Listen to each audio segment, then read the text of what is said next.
Et à présent, place à votre page des sports avec Lise-Laure Etia. Bonsoir Lise-Laure. Bonsoir. Alors on va commencer par du foot et puis cette nouvelle qu'on a appris ce soir, la Tunisie ne participera pas au prochain CHAN, le championnat d'Afrique des Nations.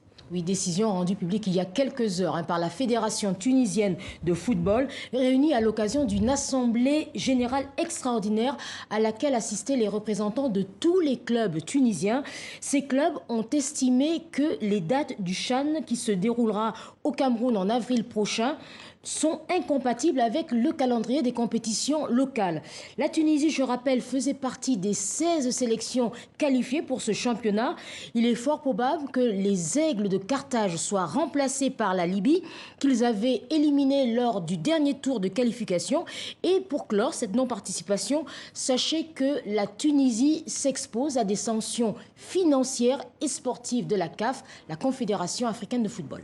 Et alors, Yaya Touré, ancien sélectionneur de l'équipe, s'est exprimé sur le cas Sadio Mané et puis sur sa non-victoire au Ballon d'Or. Exactement. Après Samuel Eto'o et Didier Drogba, le triple meilleur joueur africain s'est exprimé à Doha où il assistait au mondial des clubs. Yaya Touré avoue ne pas comprendre comment Sadio Mané s'est retrouvé à une décevante 4e place, même pas sur le podium. Alors je le cite.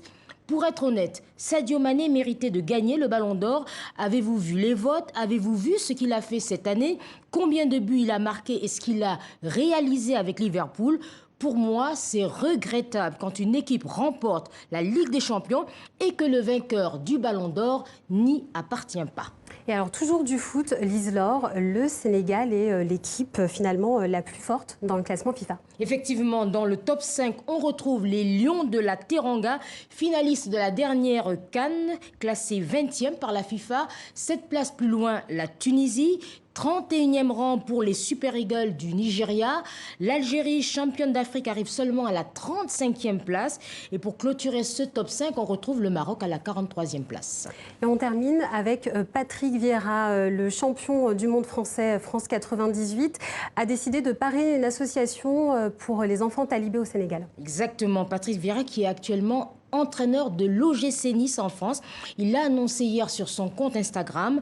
Il a décidé de soutenir une association franco-sénégalaise pour aider les talibés. Les talibés, ce sont au Sénégal ces jeunes enfants qui sont confiés à un maître coranique pour acquérir une éducation religieuse. Depuis quelques années, il y a des dérives et on retrouve souvent ces enfants dans la rue, livrés à eux-mêmes et exposés aux maladies. Alors l'association a été créée en 2012. Elle travaille avec des bénévoles et elle accueille chaque jour entre 60 et 180 enfants. Patrick Vieira nous explique pourquoi il a choisi de soutenir ces enfants.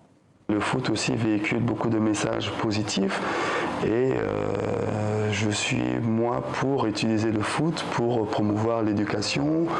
Les enfants talibés ont besoin d'être entourés.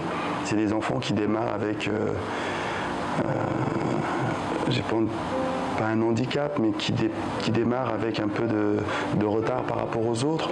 Et c'est des enfants qu'il faut porter beaucoup d'attention, c'est des enfants qui méritent qu'on leur donne un peu de temps, un peu de considération.